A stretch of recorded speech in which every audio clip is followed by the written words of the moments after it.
Classification: Unaliver. Characteristics: Years of physical abuse. Number of victims: 1. Date of unaliving: July 18, 2010. Date of arrest: April 22nd, 2011. Date of birth: 1983. Victim profile: Keisha Waypert, 6, her daughter. Method of unaliving: an autopsy could not establish an exact cause of death. Location: Mount Druitt, Sydney, New South Wales, Australia. Status: pled guilty, sentenced to a non-parole period for 16 years on July 18th, 2013. Kristi Abrahams was called a putrid dog. That is insane. For killing her 6-year-old daughter, Keisha. So the judge, she said, described by the judge, she said that she was an inevitable product of entranced intergenerational failure. Damn. As anyone knows, the burdensome responsibility of parenthood are not bestowed only on those who are capable of meeting them, and you are not one. Wow. So, Keisha became a familiar face in newspapers and on television after she was reported missing, okay, by Kristi and her husband, Robert. Kristi told police and reporters she had put the little girl to bed in their Hebersham home about 9:30 p.m., but she was gone by the following morning. But even from early days, homicide detectives believed there was a different, more disturbing truth behind Keisha's disappearance. It took several months, but one night shortly before Kristi's arrest in April 2011, Kristi tearfully told the undercover police officer the chilling story of Keisha's final hours and the steps she had taken to conceal her death. Rather than being sent to sleep after a family evening watching movies, as Kristi initially told the police, Keisha was hurt by her mother in her bedroom floor when she resisted putting on her pajamas. So basically, Keisha was knocked out by her mother, and the mother put the child in the bed after knocking her upside her head. And that's when they found her dead. Kristi admitted her daughter felt like jelly and appeared unresponsive when placed in the shower. By the next morning, she was dead. A dental expert told the court last month Keisha had damage akin to an adult sporting injury. Dang. A contradiction to Chrissy's claim she had nudged her daughter with her foot. Oh, that lady lying. Keisha's small body would stay in a suitcase for days before Kristi and Robert would take a evening taxi ride to Shelby, walk into bushland, and discard her remains. Chrissy told the undercover officer that she was scared of walking, and seeing Keisha's body unlit. The pair were arrested 8 months after reporting Keisha missing, while visiting the gravesite to mark that would have been her 7th birthday. Dang. Robert pled guilty to manslaughter and was earlier this year sentenced to at least 12 years in jail. Yes, he was sentenced to 12 years. So the court said that Kristi failed as a mother and it could be traced back to her own childhood trauma. Kristi is a product of what happened to her. Janet Manuel S.C. told the court last month during her trial, it's very comforting for a community to accept the death of a child at the hands of her mother. But Kristi didn't receive the care she needed, and that was a failure of the system. The court heard Kristi was a child of a violent and alcohol man who had spent large periods of his life in custody. Damn.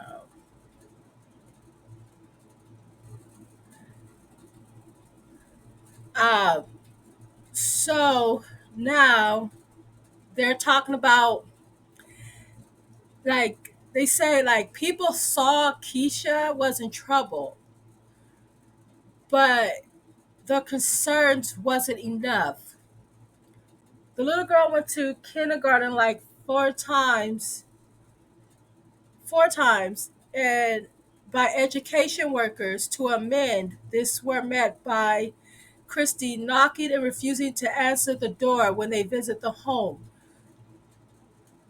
What do you call it? CPS tried to come to the home. So the dog's caseworker who spoke with Keisha away from her mother in 2007 pointed to the burn mark, to which the thin 3-year old said, "Mom did that, and Mom hit there."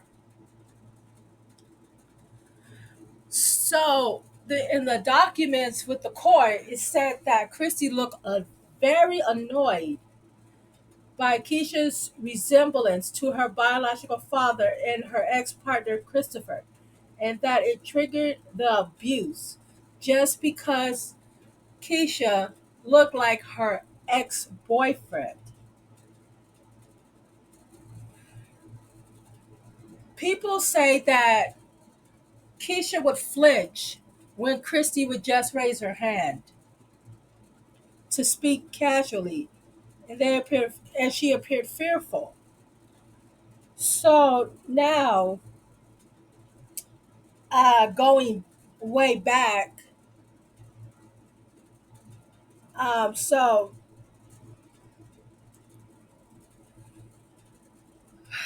boy, so as a toddler, Keisha went to a Western Sydney hospital where she was admitted for a bite mark by an adult.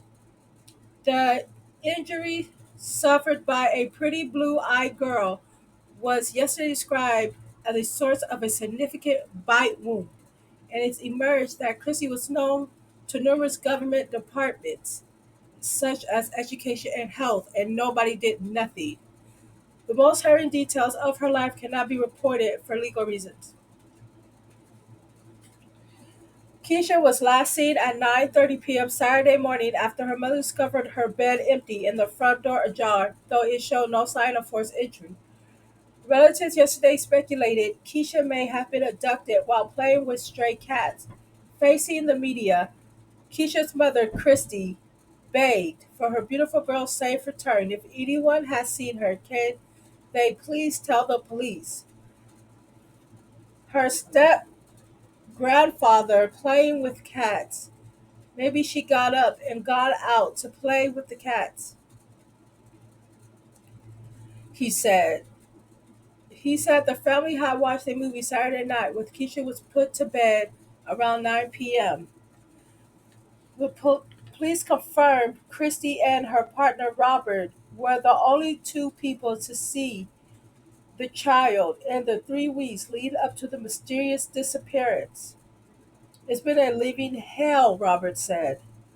Keisha had not attended school for the past week. She had only been to school for 5 days this year.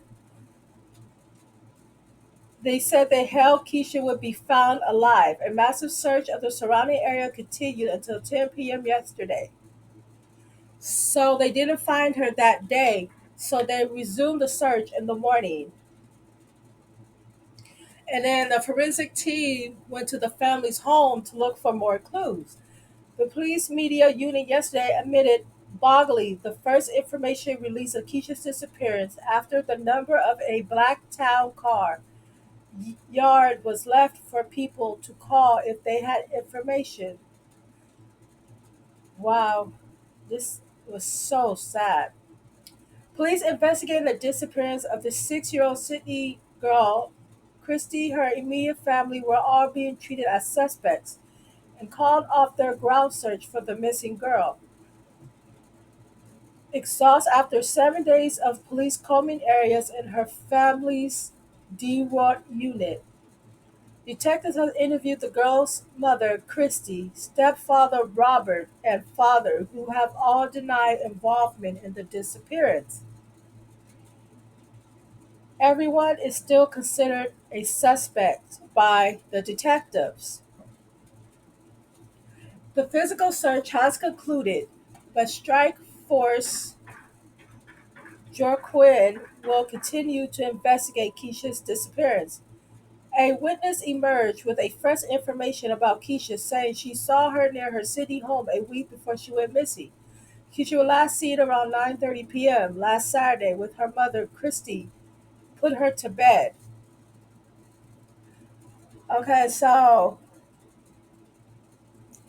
outside, investigators are now appealing to anyone who may have seen Keisha and after those days to come forward. Keisha was reported missing last Sunday morning after her mother discovered her bed empty.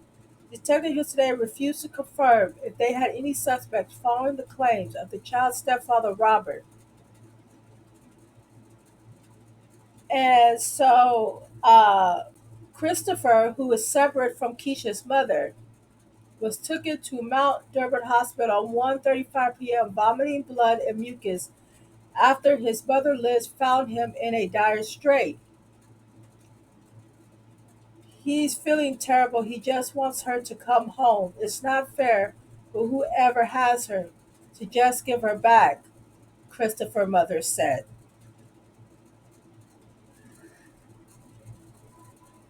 It is a conclusion. Police hope that they will never have to reach. 6 months after 6-year old Keisha disappeared, officers will tell the court the missing Western Sydney schoolgirl is unalive. So the police refused the possibility that Keisha was unalived and abducted from her home during the night. So now they're treating Keisha's disappearance at this time around 2011,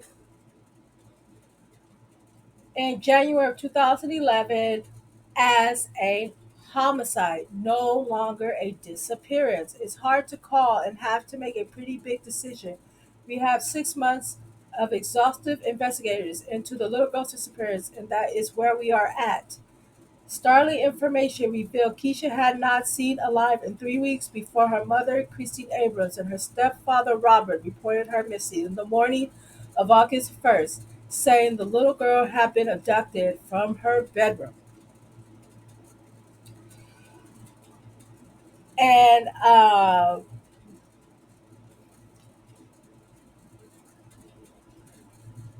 wow, the mother and stepfather of the Sydney girl Keisha have been refused bail after being charged for the unaliving. The matter was briefly mentioned on Friday bail court for they were arrested in the early hours of the morning. Kristi Ann, 28, Robert, 31, told the court neither wanted to appear on screen in the court by video link. The pair did not request bail to register Ross Lawrence and formally refused it, meaning they will remain in custody for now. According to court documents, the pair were arrested just after 1 a.m. on Friday on Freya Street in Shelva in Sydney West. They were took it to Mount Drug Police Station, and each was later charged with the unaliving of Keisha. Good. They should be. Keisha would have turned 7 on Friday, was reported missing from her bed. The case will be heard April 29th, 2011, at the Pinellas local court. Meanwhile, police say they could confirm reports in shallow grave have been found during a search in bushland at Cheverly. The state command homicide squad told reporters outside the court forensic office there at the moment conducting investigations. I couldn't give the results because I didn't have the results at the moment, he told the court. So now let's get into that man.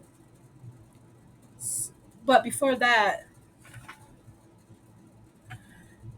the police had found a shallow grave site with skeletal remains of the body of Keisha, and they found the location.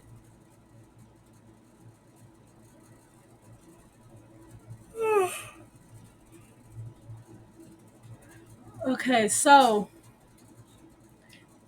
Robert pled guilty to her manslaughter, and the unaliving charge has been dropped. So he didn't get the murder charge. Supporters of the 6-year-old girl packed the room at Pennett's local court this morning as Robert appeared in prison greens on a video screen. Right? So, in court,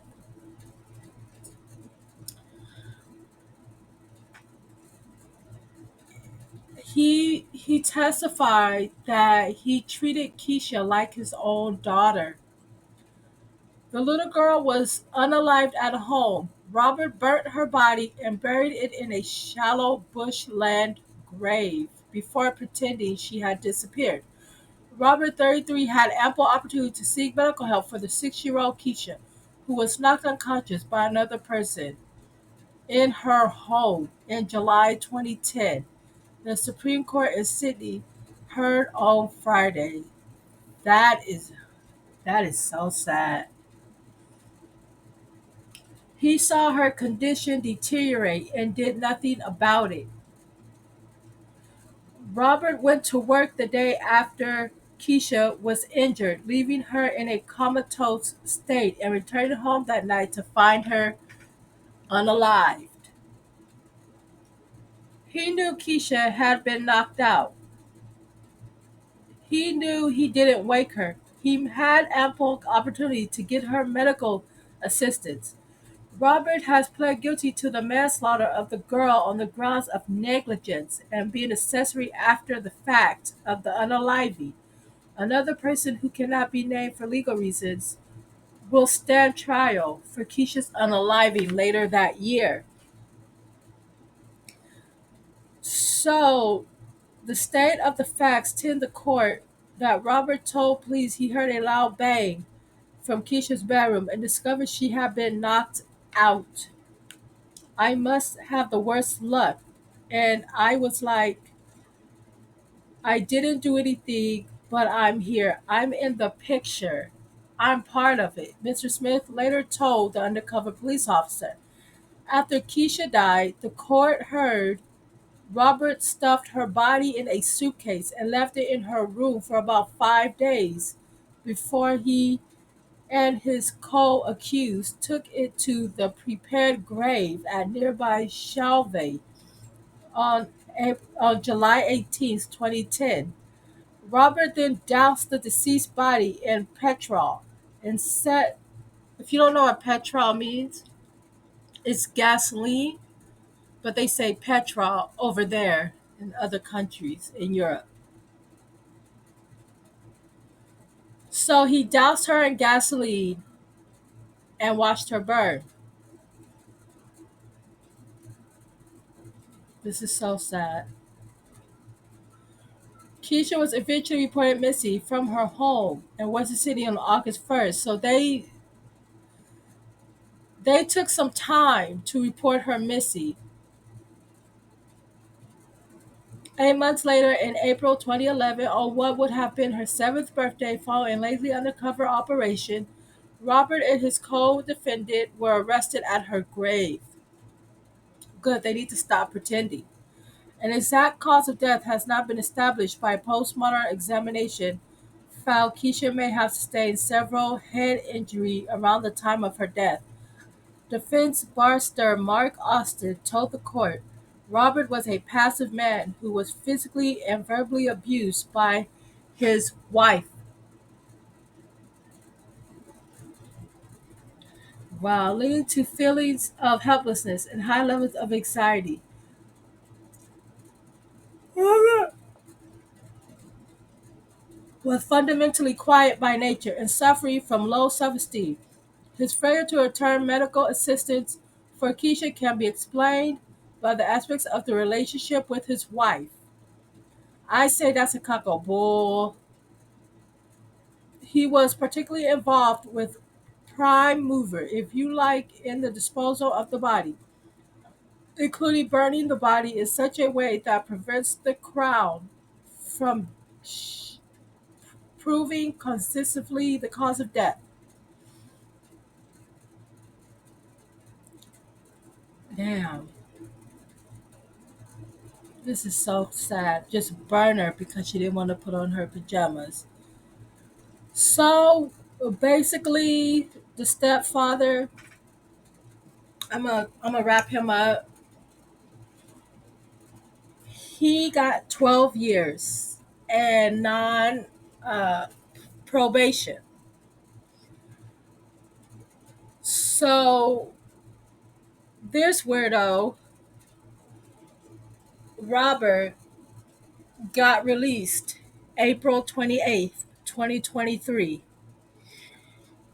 And he died in 2025. His death is not suspicious, but nobody cares. So now Kristi gets 16 years for manslaughter. She should have got first degree murder for unaliving her beautiful daughter, but no, they didn't want to give that to her.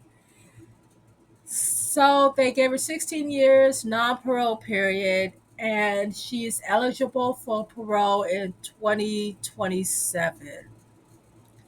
Rest in peace to that beautiful girl.